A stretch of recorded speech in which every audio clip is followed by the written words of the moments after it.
no livro de Atos. Atos, capítulo 16, do verso 30 ao verso 33.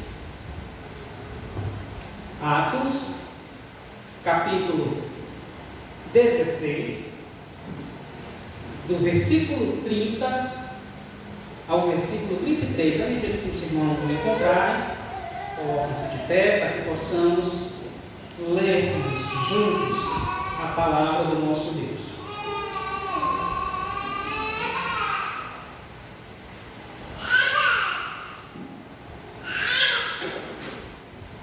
Atos, capítulo 16, do verso 30 ao verso 33. Diz assim, meus queridos irmãos: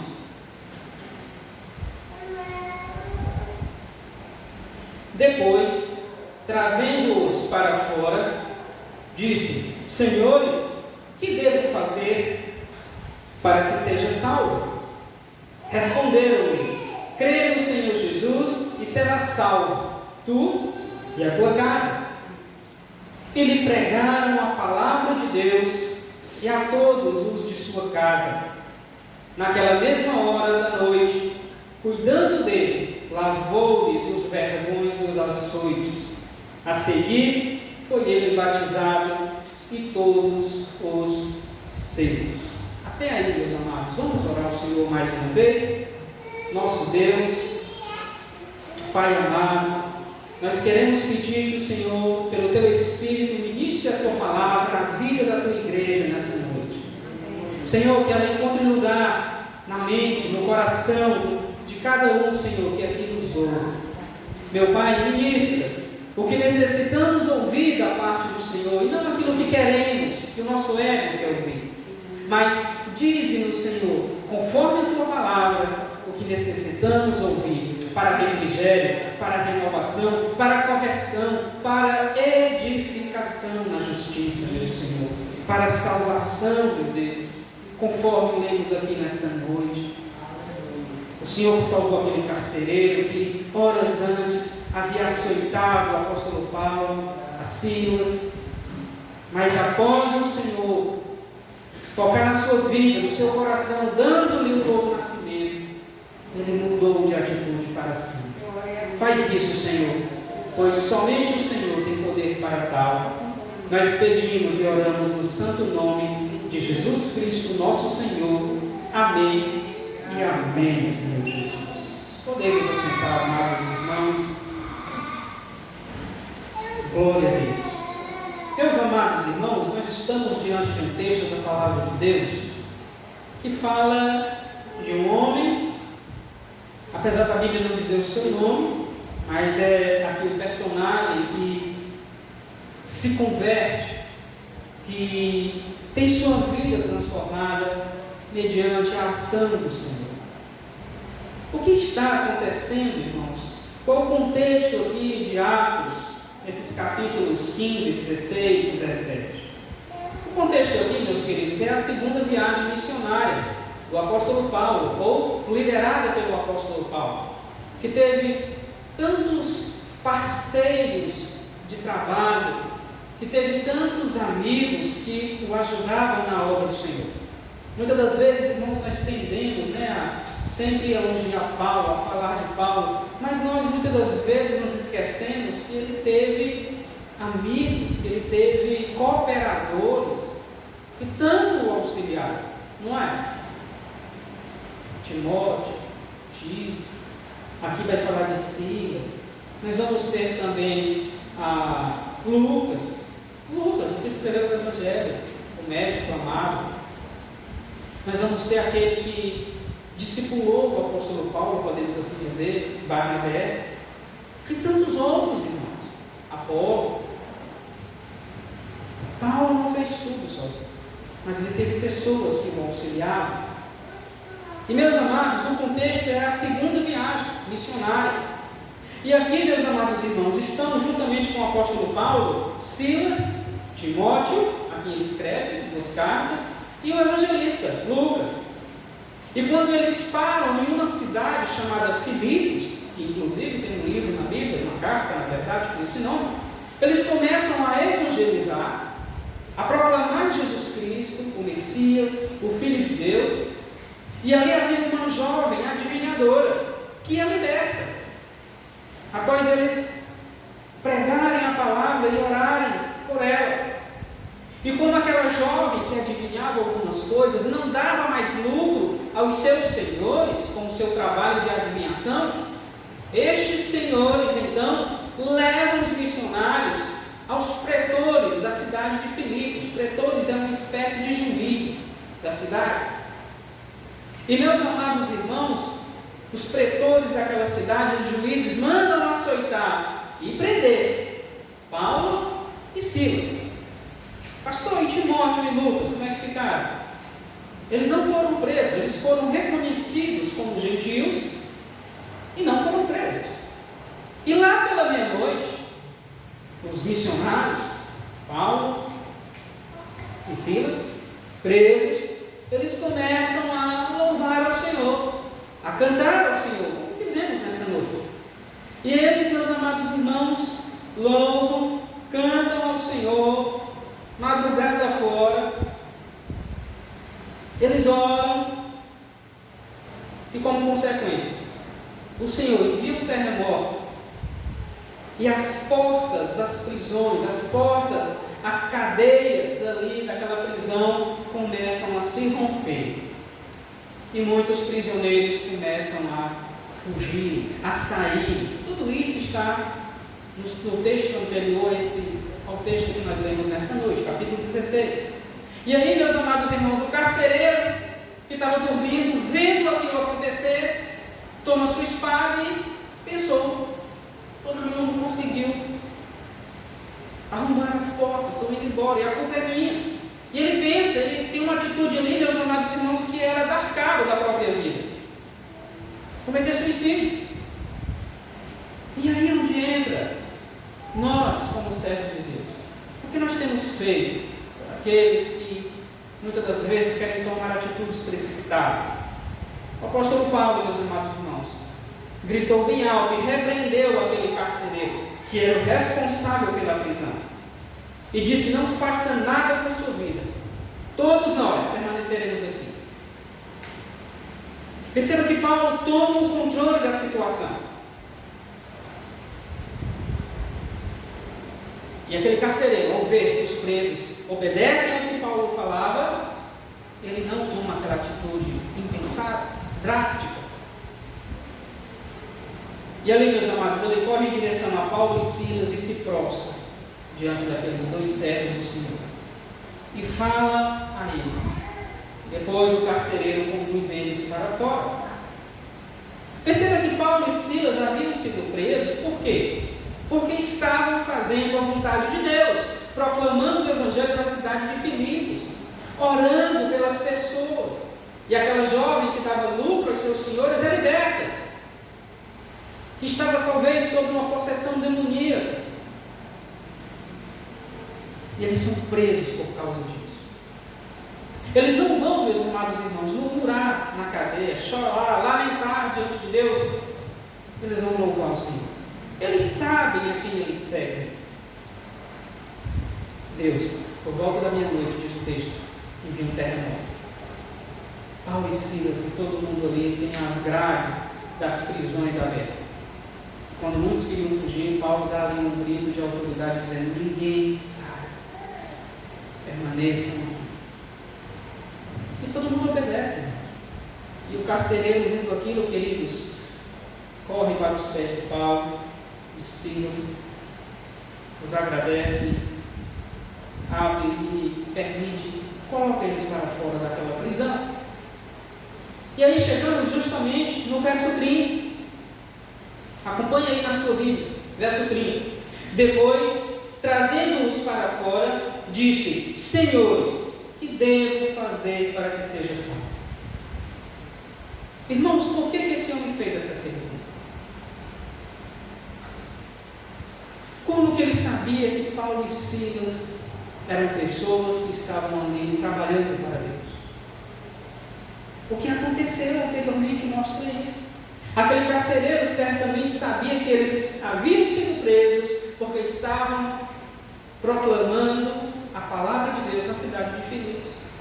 Aquele carcereiro sabia que mesmo diante daquela situação, Paulo e Silas não ficaram murmurando. Aquele carcereiro viu naqueles dois homens pessoas que verdadeiramente pertenciam ao Senhor. Afinal, quando ele pensou em dar cabo da própria vida, ele é repreendido pelo apóstolo Paulo, por Silas. E ele não faz isso. E Paulo diz: olha, estamos todos aqui, não faça mal. Quando ele vê que eles obedecem a Paulo e Silas, ele corre para os pés de Paulo. E a pergunta, meus amados irmãos, que ele faz ao apóstolo é: que devo fazer para ser salvo? E, meus amados irmãos, essa pergunta é a mais importante da vida de uma pessoa. É a pergunta mais importante. Muitos fogem, procuram se esquecer dessa pergunta, talvez por estarem totalmente ligados a esse mundo, a correria, o materialismo, o secularismo. Mas todos devem se fazer essa pergunta: que devo fazer para que seja salvo? O fator motivador da pergunta do carcereiro, irmãos, não foi simplesmente o medo, mas foi a percepção espiritual de que ele precisava mudar. De que aquelas duas pessoas que estavam diante deles, que haviam sido presas injustamente, serviam a Deus com fidelidade, testemunhavam verdadeiramente de quem é Jesus. E fizeram isso com atos, com atitude. Inclusive quando não permitiram que este carcereiro desse cabo da própria vida. Deus deu, tanto a Paulo quanto a Silas, meus amados irmãos, autoridade para tal. E o Senhor mesmo, que também nos reveste de autoridade para sermos testemunhas. O Espírito Santo habita em nós com esse objetivo. Temos estudado lá no capítulo 12 de João, do Evangelho de João. Capítulo 14. Irmãos, esse homem fez a pergunta às pessoas certas: a quem ama o Senhor, a quem serve ao Senhor. Algumas vezes, meus amados irmãos, é necessário alguns abalos na nossa estrutura emocional, psíquica e até no nosso físico, para que nós percebamos a nossa necessidade de Deus, a situação do nosso pecado, e nos voltemos e retornemos para o único que pode resolver a nossa situação, que é Cristo Jesus, que morreu na cruz no nosso lugar, que nos deu nova vida, que nos livra dos nossos egoísmos, das nossas rebeldias. E é interessante observar, meus amados irmãos, ainda nesse verso 30, a forma como o carcereiro vai tratar a Paulo e a Silas. Senhores. Quem já se viu um carcereiro tratar assim os presos? Normalmente é com xingamentos. Mas diante do que ele viu, aquilo que ele passou, irmãos, foi a forma como Deus usou aqueles dois servos para que este carcereiro fosse assim impactado pela palavra de Deus e fosse um homem que nascesse de novo. Olha o que diz o verso 31, a resposta de Paulo e Silas à pergunta do carcereiro. Responderam-lhe: crê no Senhor Jesus e serás salvo, tu e a tua casa, tu e a tua família. Meus amados irmãos, crê no Senhor Jesus. Isto, meus amados irmãos, é fé.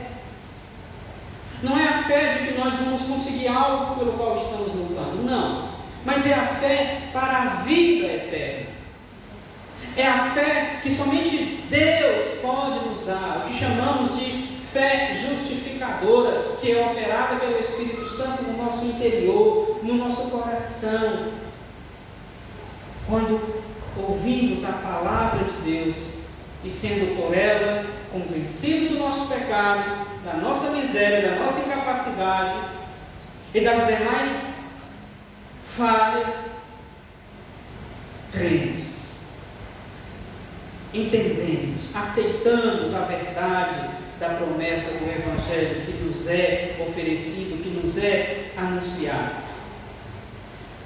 Como também recebemos e confiamos em Cristo, em sua justiça, que nos são oferecidos no Evangelho, para o perdão dos nossos pecados e para que a pessoa de Cristo seja aceita e reputada justa diante de Deus. Ou seja, meus amados irmãos, mediante o sacrifício e a obra de Jesus, conforme a justiça de Cristo, que são imputados a nós, assim recebemos perdão dos pecados e nos tornamos aceitos, justificados diante de Deus. Esse homem, meus amados irmãos, pergunta: que devo fazer para ser salvo? A resposta é: crê no Senhor Jesus e será salvo por Deus tua casa. Esse crer para a vida eterna em Cristo Jesus anda junto com o arrependimento. Os dois caminham juntos. Arrependimento junto com a fé é o primeiro passo do novo nascimento. E estes dois vêm juntos, assim como o passo seguinte: justificação e santificação. Irmãos, a obra de crer em Jesus, de arrependermos dos nossos pecados e crer em Jesus para a vida eterna, é feita pelo Espírito Santo. Logo, não é nós que aceitamos a Cristo, é Ele quem nos aceita. É Ele quem faz a obra no nosso interior, a obra de salvação, de arrependimento de pecado e fé em Jesus para a vida eterna. E não para por aí. O mesmo Deus é quem também nos torna justos mediante a obra ou a justiça de Cristo. Ele nos justifica e nos santifica. A justificação é um ato instantâneo de Deus. A santificação é um processo que vai caminhar comigo, com você, até um dia o Senhor nos chamar.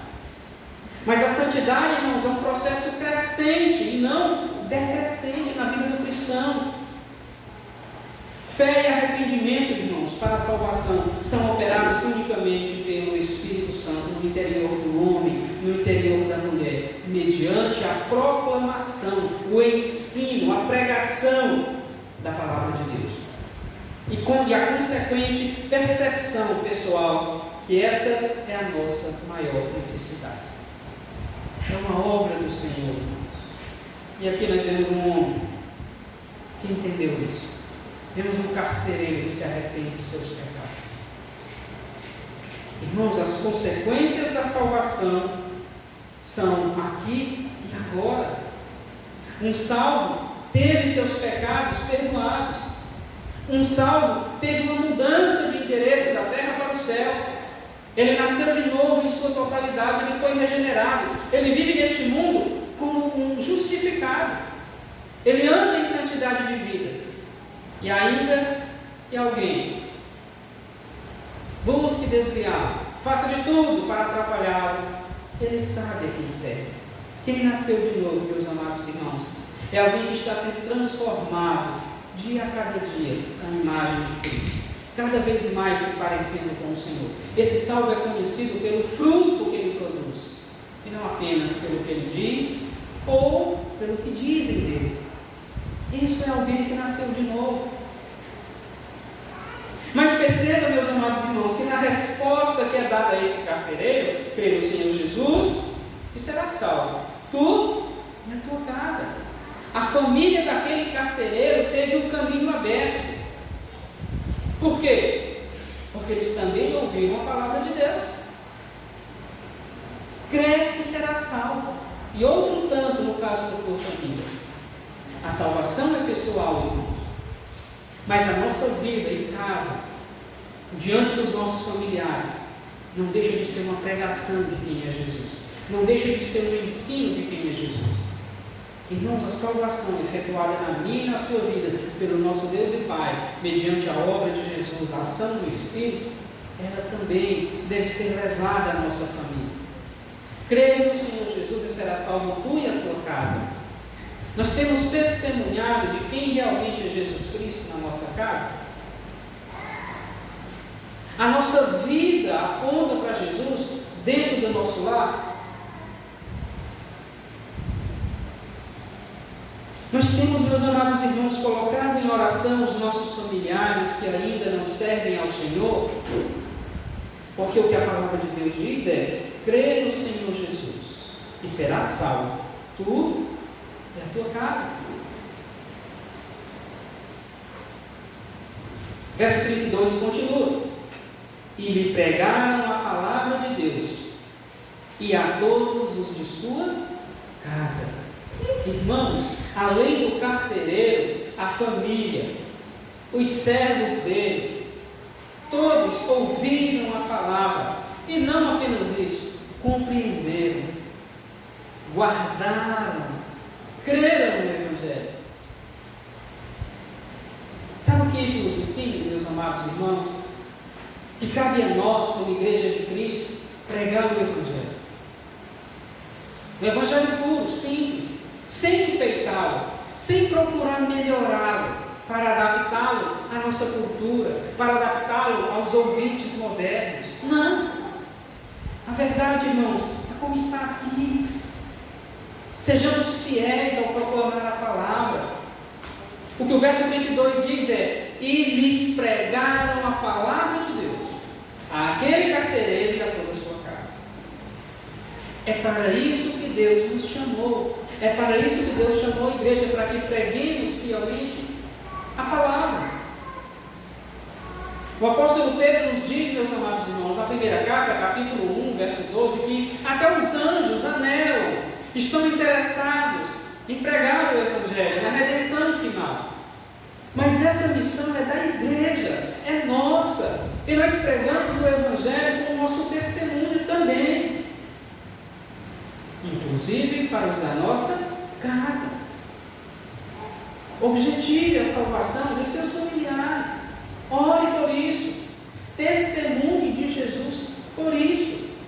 E a obra de salvação, assim como aconteceu aqui, vai ser feita pelo próprio Deus, que mandou aquele terremoto para que aquela cadeia fosse aberta.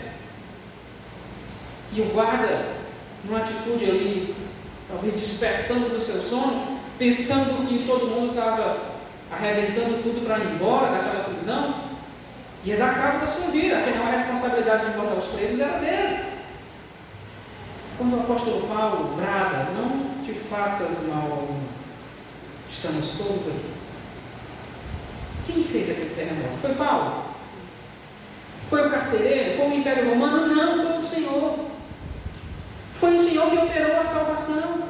Deus, amados irmãos, vai providenciar situações e meios para que também os nossos familiares possam ser salvos, desde que nós, como servos de Deus, demos testemunho, preguemos a palavra para eles, não só verbalmente, mas com nossas atitudes. E o Senhor é quem pode mudar a realidade, o Senhor é quem pode fazê-los nascer de novo. Então, meus amados, até os anjos queriam pregar o Evangelho. Diz a primeira carta do apóstolo Pedro, capítulo 1, verso 12.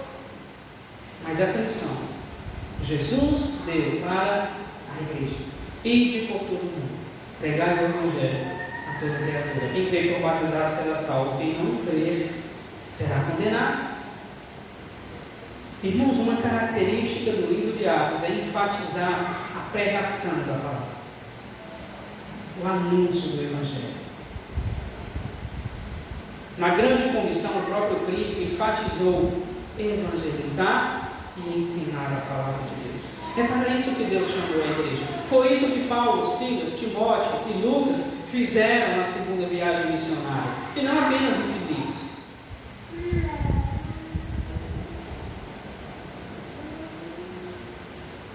O que é pregar a palavra de Deus, irmãos? Irmãos, a pregação bíblica nada tem a ver com a prosperidade financeira, com a realização de desejos egoístas, com barganha, com uma vida sem problemas. Isso não é o Evangelho, entenda isso. O que Jesus disse não foi que nós teríamos uma vida do bom e do melhor, uma saúde plena, uma vida sem problema algum. Não, Jesus nunca prometeu isso. Isso não é o Evangelho. O que Jesus nos promete é a sua presença, mesmo em meio aos desertos dessa vida. E Ele mesmo falou que nós passaríamos por aflições, mas mantenham a fé, tenham um bom ânimo. Então, irmãos, nós não precisamos ficar enfeitando o Evangelho, nós precisamos ser fiéis na proclamação da palavra de Deus, como foram estes homens, na primeira, na segunda, na terceira viagem missionária. Aquilo que Jesus mandou ensinar e proclamar foi o Evangelho, foi a palavra, ou seja, o grande amor de Deus pelo mundo, ou seja, pessoas, que foi revelado ao Ele enviar o seu único Filho para morrer no nosso lugar. E a consequência disso é salvação para os que creem, mas condenação para os que não creem. Não podemos, meus amados irmãos, ceder à tentação de querer suavizar o Evangelho aos ouvidos modernos ou pós-modernos. Deus nos chamou para sermos fiéis à palavra, fiéis ao que Ele já disse.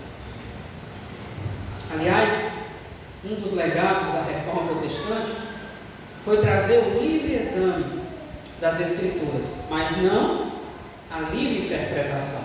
Por quê? Porque a Bíblia interpreta a si própria. Eu não posso ler a Bíblia e interpretar o meu bel prazer, ou apenas com a ótica do meu tempo, da minha época. Não! A Bíblia interpreta a si própria. Assim, meus amados irmãos, pegar a palavra é proclamar fielmente aquilo que Jesus mandou e ensinou, ou seja, o seu Evangelho, a sua palavra. O grande amor de Deus por homens e mulheres revelado ao enviar o seu único Filho para morrer no nosso lugar. Sermos fiéis ao texto bíblico sem alterar. O que o verso 32 nos diz é isso. E lhe pregaram a palavra de Deus, e todos de sua casa, e a todos de sua casa. Verso 33. Naquela mesma hora da noite, cuidando deles, lavou-lhes os vergões dos açoites. A seguir, foi ele batizado e todos os seus. Irmãos, o carcereiro estava cuidando dos ferimentos de Paulo e de Silas. E muito provavelmente, se não foi esse carcereiro, foi um colega de profissão que causou esses vergões, que causou esses ferimentos com os açoites. E não era um açoite qualquer. Alguém, quando era preso, meus amados irmãos, e levava esses açoites, ou tomava esses açoites, era algo cruel. Era algo, meus amados irmãos, que deixava marcas no corpo para o resto da vida. E o mesmo homem, que muito provavelmente causou, foi o autor daqueles açoites. O que ele estava fazendo agora? Lavando, limpando os ferimentos. É isso o que o Evangelho faz. Isso é o Evangelho. As consequências de nós sermos salvos não é só no porvir, é aqui, é agora. Irmão, nós estamos falando de um homem que foi o algoz desses missionários e que agora cuida deles. Isso é a consequência da salvação, da obra de Deus na vida do coração, na vida do ser humano, no coração do ser humano. Mudança de rumo, mudança de vida. Os irmãos estão entendendo? Aquele homem que causou aqueles graves ferimentos em Paulo e Silas, agora estava cuidando. Isso é o Evangelho, meus irmãos. A vida desse carcereiro nunca mais foi a mesma, porque Jesus Cristo transformou ele de dentro para fora. E até hoje Jesus faz isso. Os verdadeiros crentes, meus amados irmãos, eles mudaram de vida. Eles estão lutando contra a sua carne, contra o seu ego. Eles estão procurando viver não mais para si mesmo, mas para a glória de Deus. Ser salvo significa isso, irmãos. Mudança de vida. Aquilo que nos caracterizava no passado deu lugar àquilo que as Escrituras nos dizem que é natural aos que nasceram de novo. O amor, a fé, a esperança, a alegria, a paz, a benignidade, a fidelidade, o domínio próprio, a justiça. Nós devemos, irmãos, fazer uma pergunta a nós mesmos. O que mudou em nossa vida após Jesus nos salvar? Após Jesus nos encontrar e nos trazer para Ele. É preciso, irmãos, fazermos uma autoanálise de como temos servido ao Senhor, se realmente houveram mudanças significativas na nossa vida, nas nossas atitudes, no nosso pensar, no nosso falar, no nosso vestir, no nosso andar. Porque, meus amados, após Jesus dar-nos um novo nascimento, muita coisa vai mudar na nossa vida. Se não houverem mudanças, nós devemos questionar se realmente nascemos de novo, se realmente somos convertidos a Jesus, ao Evangelho, a Cristo. Ainda naquela mesma noite, irmãos, em que eles estavam presos, louvando ao Senhor, orando ao Senhor, as prisões ali sofrerem com terremotos, ficarem abertas. O apóstolo Paulo, juntamente com Silas, pregarem a palavra para aquele carcereiro, ele e sua família se convertem. E ainda naquela mesma noite, depois de ouvirem a palavra, aquele homem alto, forte, sanguinário até então, começa a limpar os ferimentos que muito provavelmente ele mesmo fez. Mas sabe o que é mais interessante, irmãos? Ao amanhecer, depois de passar aquela noite, daquele carcereiro e sua família ouvirem o Evangelho, todos ali presentes foram batizados por Paulo e Silas, o carcereiro e a família. A pregação da palavra de Deus trouxe frutos rápidos naquela cidade, na vida daquele carcereiro e da sua família. O texto não está dizendo que a minha e a sua família vai se converter, ou que vai se converter nessa mesma rapidez. O que o texto está dizendo é o que Deus faz. E Ele não mudou, Ele é o mesmo. Então, irmãos, nós podemos testemunhar do nosso Deus. Nós podemos orar ao Senhor nosso Deus e saber que Ele pode mudar a realidade da nossa família, da nossa casa. E eu queria concluir, meus amados irmãos, afirmando que, primeiro, todos os incrédulos necessitam de salvação, e foi para isso que Jesus veio ao mundo, salvar o que se havia perdido. O homem não pode salvar-se a si mesmo. É por isso que Jesus veio ao mundo. É por isso que Ele tornou-se como de nós, se encarnou. Embora em nada tenha pecado, o homem não pode se salvar da ira vindoura, do juízo final. E é Deus, irmãos, quem salva o pecador. A obra da salvação, ela é operada pelo Espírito Santo mediante a proclamação da palavra, a pregação, o ensino.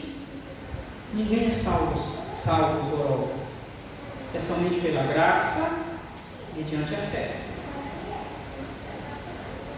Terceiro, queridos, a forma como este carcereiro conduzia a sua família certamente era exemplar e disciplinar. Por quê?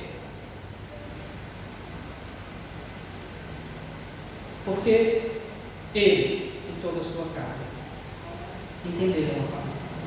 Os seus familiares seguem seus passos e se convertem também. Um homem que era bruto, violento, sanguinário, ele foi transformado num servo, em alguém que agora ia servir a Deus e aos irmãos. Para isso Deus nos chamou, queridos. Servirmos a Ele, servirmos aos irmãos no sentido de ajudarmos uns aos outros na caminhada cristã. Irmãos, somente Deus em sua graça pode fazer isso. Seguir a Cristo significa mudança de vida. Não se esqueça disso. As consequências da salvação, da obra que Deus fez em nós, são aqui e agora.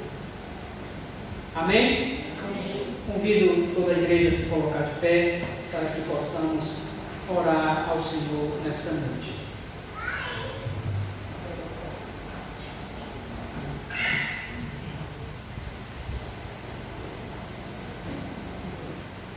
Feche seus olhos, cubra sua cabeça. Vamos orar ao Senhor. Senhor,